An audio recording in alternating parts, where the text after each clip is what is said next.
Hello, I'm Michael Orwig with Monica Lewis, and we're picking up on our second segment, The Wizard's Chest. And we were talking about the level of change enormous coming in with the Saturn Pluto conjunction, as well as all of the aspects of all of this women and the entire generations, how they were affected, and especially the children being born under this. So pick up your Well, as story. I said, either the men who fought in World War II were born with the Saturn Pluto conjunction in orb of affecting it, because they're probably born somewhere between 1914 to 1920.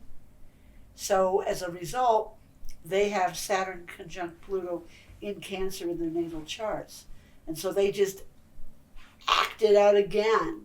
What was a collective experience of World War One becomes very personal and carried on by the people who fought World War Two. Considering the fact I speak about the new children all the time, do you think with the higher vibrational children coming in, do you think that karma will be clear enough for this particular group? Or do you think it has the possibility of still playing out and continue to be healed as a additional piece of karma still yet to heal for the entire generation? I think there's going to be a big challenge for the people who are born with Saturn conjunct Pluto, which, by the way, is right now, because Right, it's anything it's over like in a 2 year orb. time It's period right 6 now. months until it's exact. So it's here. It's in the air. It's incoming. In astrology, we can use anything from 5 to 10 degrees in orb of conjunction, and right now we have Saturn at 22 degrees Sabian symbol. It's 2148 approximately Capricorn, and Pluto is at that degree. Sorry, it is 2148 currently, and Saturn is retrograde in 16 degrees Capricorn plus. But the end result is, however you cut it, Saturn and Pluto are within 5 to 10 degrees of where they're going to conjunct. So they're not together yet, but you can certainly feel their hot breath as they come together. And what I wanted to bring up is, I think, very honestly, the new children that are coming in, because they will have, some that are already here have Neptune and Aquarius, starting around 2011 is when they came in. And others have Neptune and Pisces, the ones that would be born now. And Neptune is, I think they're going to be in for a profound disillusionment, because they're a very different vibration. They don't think in terms of the old paradigm, because it just isn't part of them. They're coming from another level. But when they come into this dimension, they're still going to have to deal with the issues around the ramifications of power and control of the old paradigm. And so it's in Capricorn. Capricorn is ruled by Saturn. And what the big word for Capricorn is, get real. Don't be such an idealist. Get real. You think you're going to clean up the manure pile? Oh yeah? Watch this. I got together with the Lord of the Underworld, Pluto, the one who knows all about where the manure is and has a huge supply underground. And we're going to get together and give you people a reality test, because it's in Capricorn. So I think there's going to be a huge challenge for them to face, just to make a mundane example, the ramifications of global warming.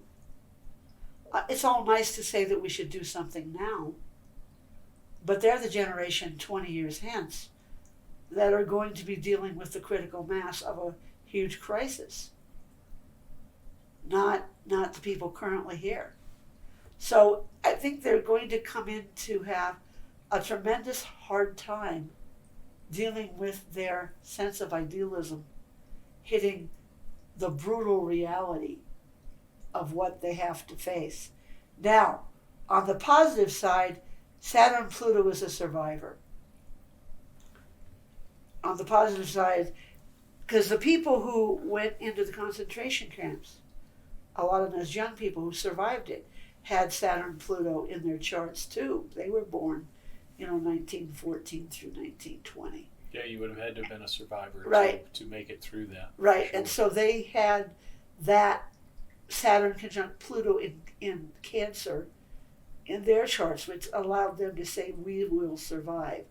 But the disillusionment is a very interesting aspect because the powers that were, big pharma, Right. we know medically light and sound, vibration Mm-hmm. is the medicine of the future. Right. It's the medicine where we should be now, but big pharma still owns the corporations and they play the money side.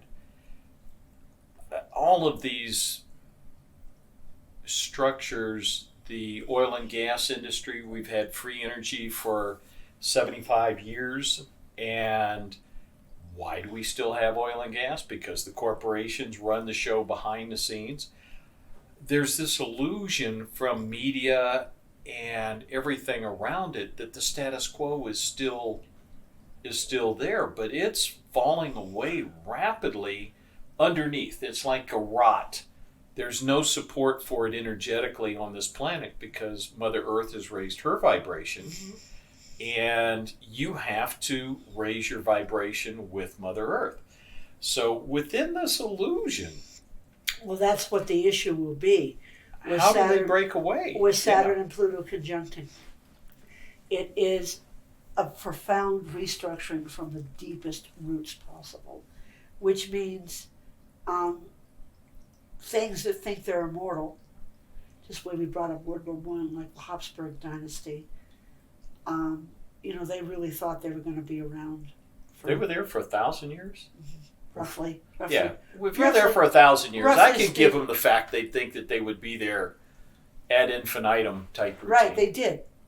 I mean, come on, that's one of the delusions of royalty. Yeah, we'll always be in control. Or we'll always be here just because we're the children of the gods. We're just that good. We just couldn't be away. You're right about the profound restructuring. If everyone decided as a collective group of people, Neptune and Aquarius, Neptune and Pisces, that we are profoundly unhappy with allopathic medicine as run by the medical corporate, that we just don't buy it. We just don't. We have other things we do. We're not interested. Then of course it'll fall away, and that's Saturn and Pluto too. We just aren't interested anymore.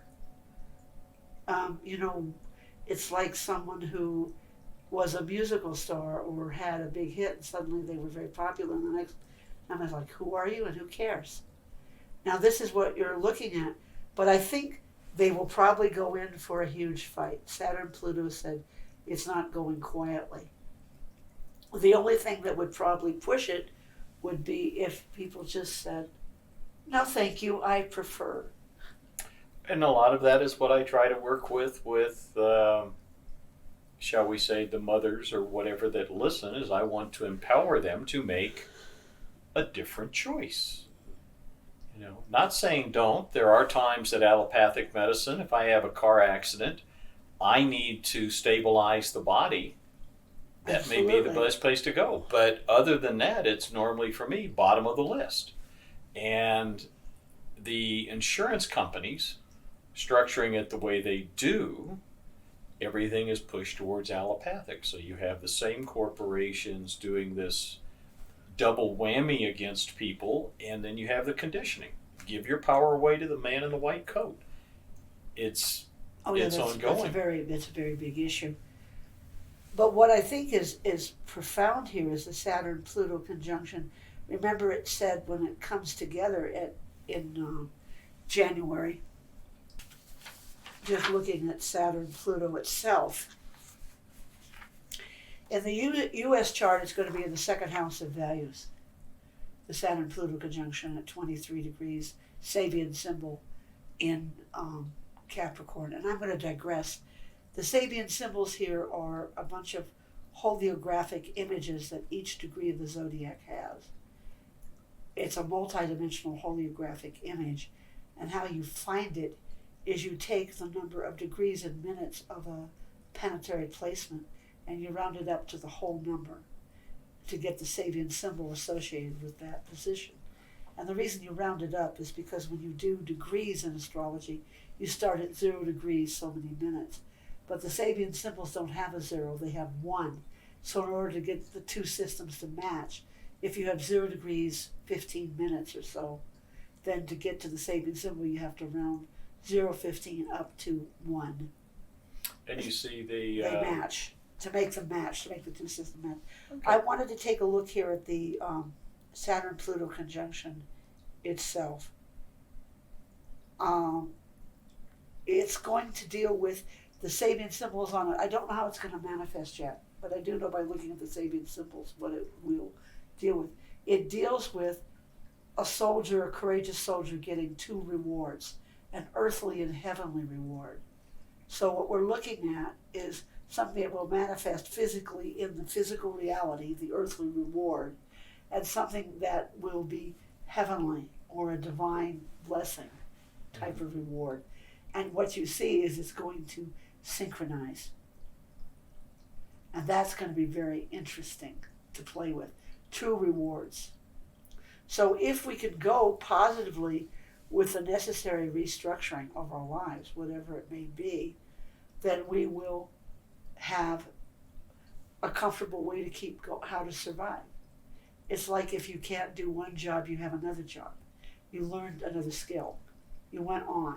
You restructured and you found another way to get substance.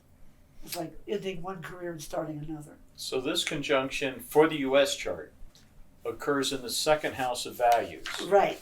Which would represent to me not only a change in those values, but a change in the belief structures, a change in the thought patterns, and a determination of what I do value.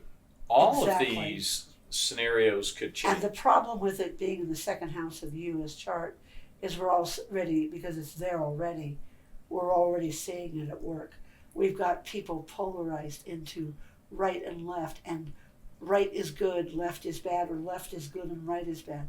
Everything is being labeled from a really visceral, emotional level, not from a level of any kind of intelligence or idealism, but some really visceral feelings. And they throw it in black and white. Right, it's There's very not... black and white, it's very visceral. So it's really, in the second house, it's really a fight for what are the values of this country. Mm-hmm. Do we believe in democratic ideals that we say we do, or don't we? And with Saturn, Pluto in the second house, it's going to say, do you? Really? Let's watch you. How do you behave? Where do you, when push comes to shove, what erupts out of your gut? That's, your stomach, your emotional self. Never mind, your head goes, and what are you going to do? So that's where it's working on a society level, and Right. it happens in my second house, so I get a double whammy of that going on. But it's important to take a note that it could be for an individual in any of the 12 houses, and Right. so you would have, how does this hit me on a Right. personal level, as well as I can only bring up, the big scale. I'm bringing up the national level because it means that this country really has to come down and grapple in a knockdown, drag out, no holds barred, no rules, take no prisoners, that's Saturn Pluto, take no prisoners, fight to the death, literally, or fight to the death of rebirth, about who are we and what do we really believe? What do we stand for? And that's where you're seeing the incredible polarization going on right now. It's setting up the massive mother of all battles sort of confrontation. But if we stopped and said, wait a minute, why do I have to label, let's even take this what you've said, why do we have to label Big Pharma as the ultimate enemy? They have done some very good things with allopathic medicine. We don't have to make them the enemy. But let's say we have an alternative. We just step around them rather than labeling the big dragon enemy that we have to annihilate. And that's the key word, annihilate. Saturn, Pluto annihilated and I bring back World War I because it's so graphic. It's such a graphic illustration. And World War II with the concentration camps was again Saturn, Pluto. It isn't a matter of we just lose a few. It's annihilation of whatever it's going to annihilate. Mm-hmm.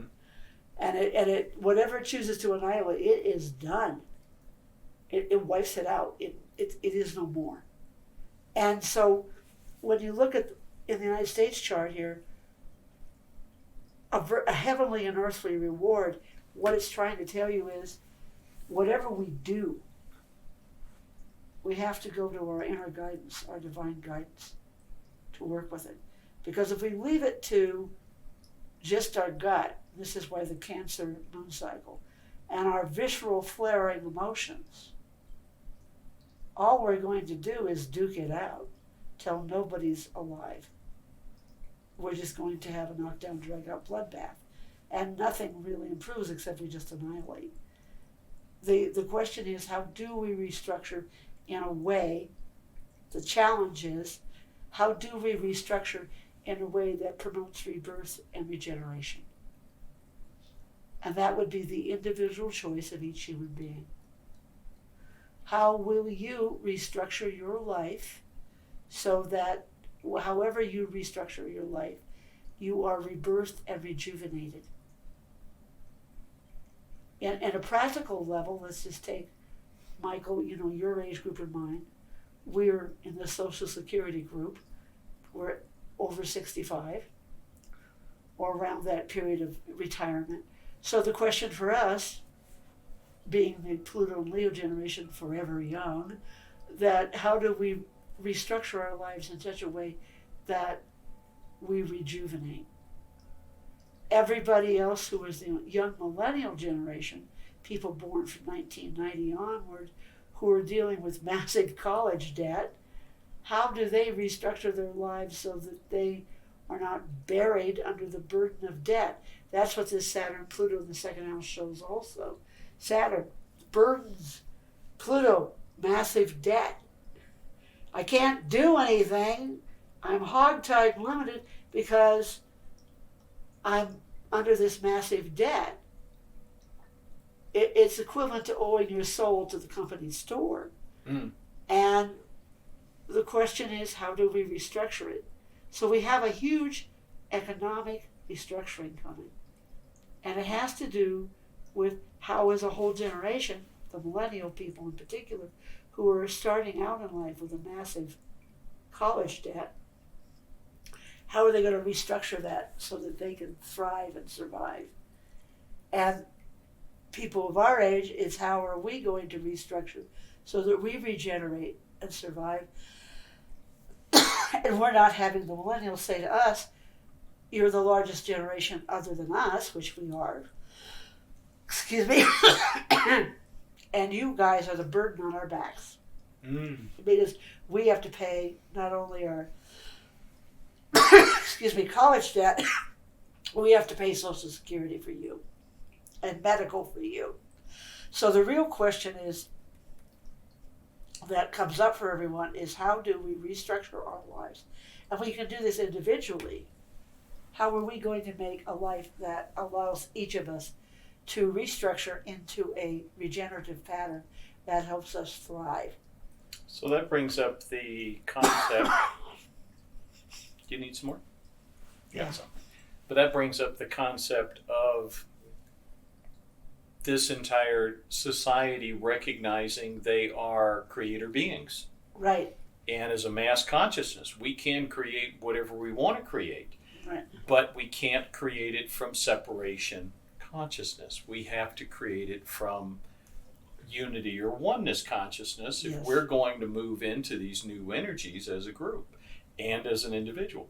I can sit there and I can look at myself and I can let the old man in, or I can tap into the energies of the cosmos and in essence, stay forever young, back to our Pluto in Leo and all of that. Mm-hmm. It's up to me to create and manifest my life in the best fashion. Right. And that's what everybody will be challenged. See, there's your earthly and heavenly reward.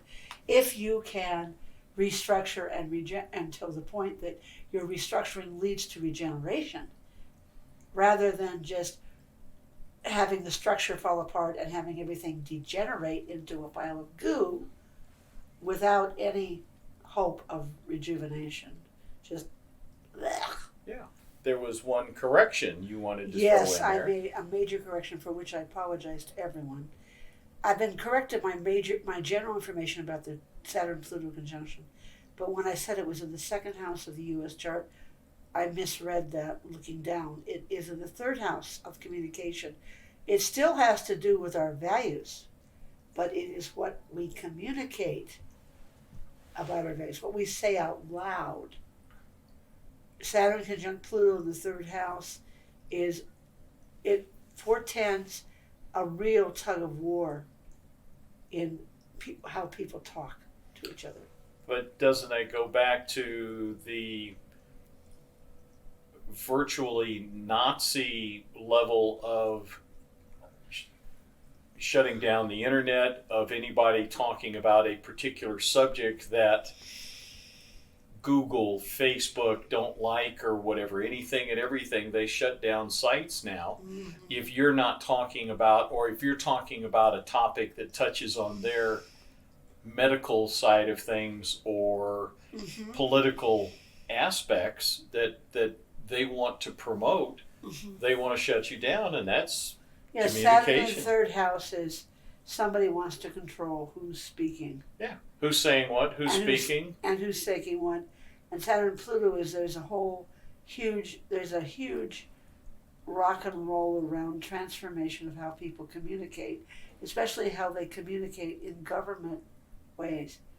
Whether you like or do not like Mr. Trump, he is pointing out without any doubt the profound structural change that we're having in public discourse, public discussion of political and governmental issues. We are getting, a real Saturn Pluto.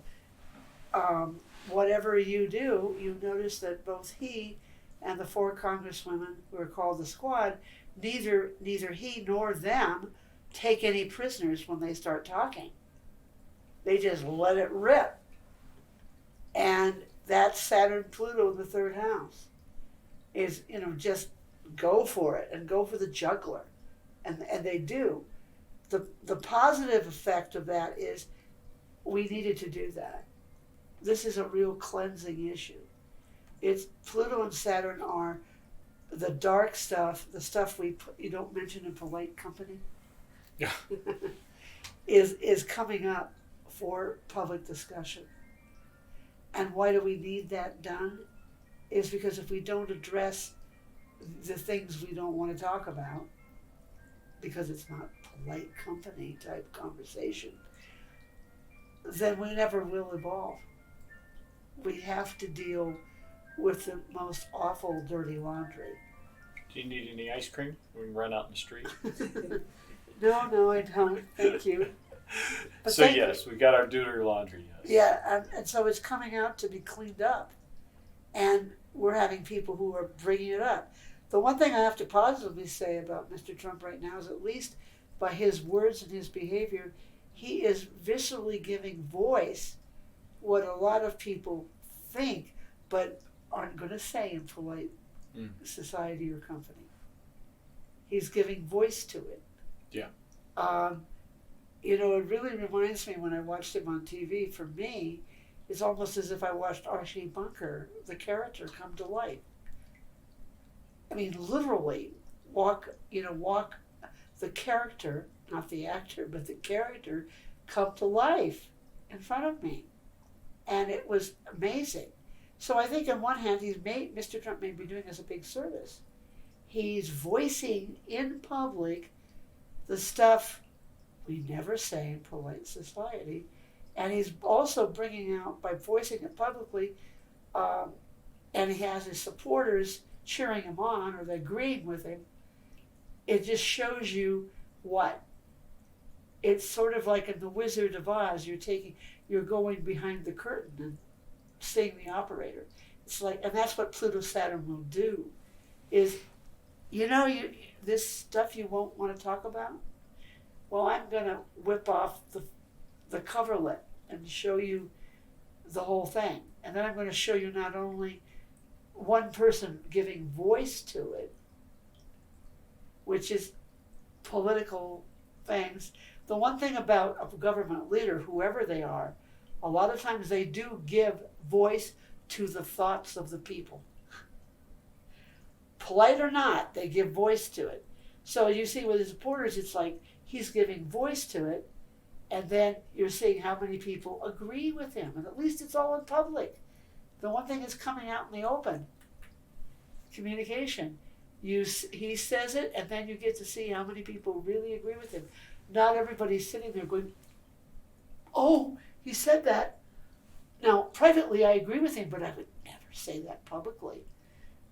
You now get to see who does agree with him publicly and who doesn't. And that's the one good thing we have going on here, is it's all out in the open. And it needs to be, if we need to make the real changes. You can't make real changes if you don't have a real measurement, an understanding of what needs to be transformed. And that's one of the blessings of this Saturn-Pluto conjunction in Capricorn. It's saying, nothing's going to hide. Pluto never lets anything hide. Unless it wants to hide itself, but it never lets anything else hide. And that's one good thing, it's opening it up. And if we look at these incoming energies now, that's why it's so important to go back to where I started and bring it full circle, and is that the Cancer full moon cycle now, which is 6 months before this eclipse, this conjunction in January, lays the emotional foundation. It lays our emotions raw so that we know where we stand emotionally on an issue. At the end of the year, you had mentioned we have a what was on December 25th? On December 25th, we have a new moon in Capricorn. And that is also a solar eclipse, just like the new moon in Cancer was here 6 months prior. And that new moon in Capricorn has to do, since it is in Capricorn and it's Saturn and the conjunction is taking place in Capricorn, is saying just exactly how is that Saturn-Pluto conjunction going to manifest itself. And how it's going to manifest is going to be shown by the new moon in Capricorn. And the full moon, which takes place 2 days before on January 10th, before the exact Saturn-Pluto conjunction of January 12th. This new moon, full moon, the new moon of December 25, it will be December 25th in the western part of the U.S., but on the eastern seaboard it'll be the early hours of December 26th. So it's December 25 into December 26th globally. But what it's showing here is that we have to make a decision of how we're going to do it. And I've just forgotten what the Sabian symbol for the new moon in Capricorn is, so I have to look it up here. Just slipped my mind. It is it's Indians on the warpath, and people are performing a war dance. It's mobilization of physical and emotional energies in the spirit of conquest. So we can be sure on the new moon of December 25, 26, that there'll be this visceral, emotional, we've got to get ready, we got to get moving. We've got to mobilize everything to manifest this conjunction. And what, in the most positive sense, it would say, is since the new moon is conjunct Jupiter, which is the planet of blessings, that we are mobilizing for a greater good. And where that greater good is, we're going to restructure our discourse so that we can make a better a better conversation. The first thing I would say about that is to stop the polarization in this country about you're good, you're bad. If you had someone from the pharmaceutical companies here to interview, instead of calling that person a villain or an agent of evil or whatever, which is kind of language that we have Saturn Pluto here to do, to say, well, tell me your side of the story. And let's dialogue about what can be done. And when is it appropriate, as you said, in certain situations, you need allopathic medicine. And the origin of allopathic medicine is battlefield medicine. I was told that by a doctor who got a degree at the venerable medical school, the University of Edinburgh in Scotland, that the origin of all allopathic medicine is battlefield medicine. And you got to fix somebody fast and quick in that situation. So it's saying about discourse, so we'll have a big mobilization for growth. It's a huge mobilization for growth. And it comes just before the conjunction. And then the full moon. Right. You've got one on January 10th. Was that Yes, the that was full a moon? full moon. Is that an eclipse as well? That's a lunar eclipse. So we know that on December 25, 26, everybody's going to mobilize. Now, in the bad sense, in the worst sense of it, would be that each side would choose your side, line up, and let's have the mother of all battles. Mobilize for the all-out fight. Whatever side you choose, right, left, up, down, whatever.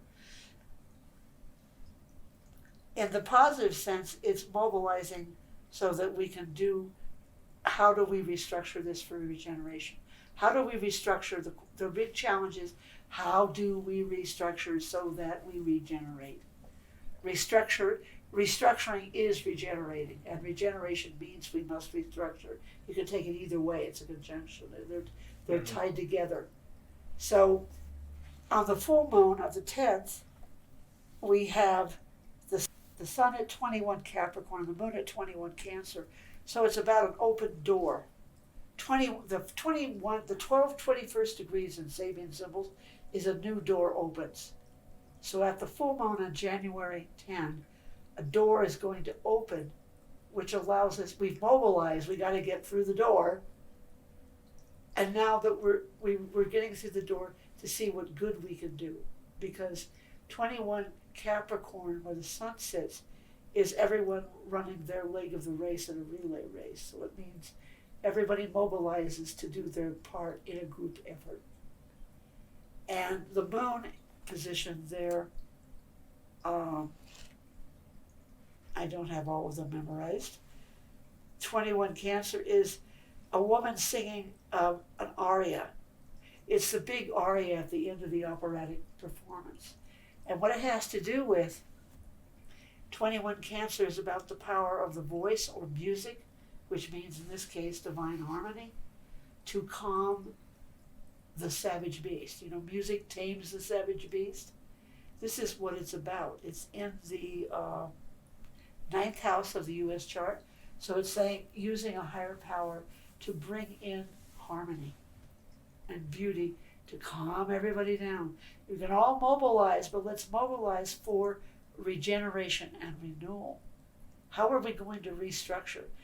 To close with this, to give a radical example or just a mundane example, you are retiring, so you decide to downsize your house, and so you get ready, you mobilize, you get a garage sale, you get it sold, you've done everything, you decided to just get rid of it, and you're going to live a different lifestyle in a different location. So this is this radical restructuring. Out with the old, in with the new, and every time you do something, you think, when it's out with the old and in with the new, it's how this is going to make my life more pleasant, how it's going to make me happier, how it's going to rejuvenate me, how it's going to rejuvenate everything around me. And this is the point of the mobilization, is we have to mobilize for rejuvenation. But that comes back to the change and how people look at change as a bad thing. In that particular instance, change embraced can be a wonderful thing. That's right. This is what this conjunction says, a heavenly and earthly reward.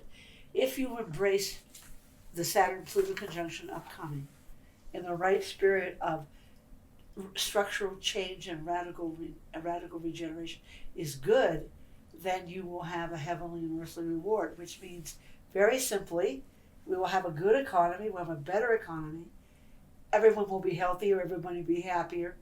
When we take care of things that we needed to get rid of long ago and redo it, we're refreshed or renewed. This is what the power of this solar eclipse on December 25, 26 is saying. Mobilize.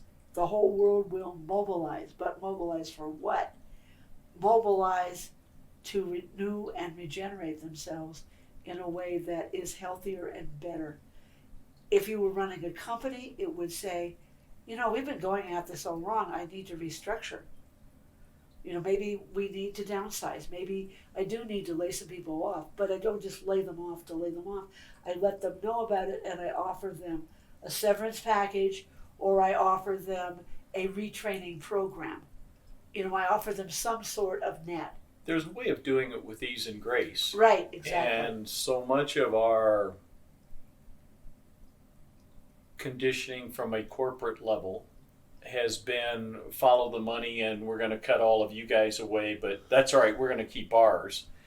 This is a time frame that if you fight against the change, I'm sorry, you're going to be left in the dust. You're going to be destroyed. Fighting and whatever. But if you do it as a rejuvenation, you will be renewed. And that's one of the biggest. That's one of the blessings of this, is it's given us time to talk and discuss how we regenerate and renew. What restructuring needs to take place, both in our public discourse and our private lives, which allows us to restructure into a more regenerative, growing reality. Like, for example, just to go back to food, we now have we're headed for 9.5 billion people, and we think in 20 years we'll have 12 billion on the planet. I heard that from some statistic. But they have regenerated farming in a lot of ways. One of them is there's more hydroponic gardens and they're using urban spaces. This one woman said there's a lot of hope for food for the planet, because as we realize as a collective species that we're going to need to have more food from different sources and various ones, we're coming up with it. So what she said is there's a lot of hope because human ingenuity is at work, restructuring already. It's not like, our visceral survival of the species bell has gone off, and that has stimulated creativity, and many people are doing some highly imaginative, creative things that you would have never thought they're doing that are actually going to save us in ways that we never would have been predicted. So there's a real effort already ongoing for restructuring that leads to real rejuvenation and reworking. And with that, we're going to end our segment today. Thank you very much. How can people best get in touch with you if they'd like to do a reading? You do all kinds of readings over the phone with anybody, Yes. anywhere. Tell Yes. us about that. Well, I'm available by email. Which is? My email is monicausa@msn.com, and Monica is spelled with the German spelling, monikausa@msn.com. And the reason I use the German spelling of Monica for that is when I went to put it into my name, which is spelled with a C, into MSN, they didn't like it, so I changed it to the German spelling of my name, and they took it. It was merely a fact that they took it, and I said, okay, if I get an email and I have to use the German spelling to get an email, fine. So it's Monica, Monica, Monika, the German spelling of Monica, USA@msn.com. My phone number is area code 303-665-4675, And of course, if you're calling outside the US, that's 1 with a plus in front of it. Wonderful. Thank you. So, with that, that's all for today from the Wizard's Chest. Thanks for being with us, and we'll be talking to Monica at some other time in the future. Thank you, dear. Well, thank you for having me.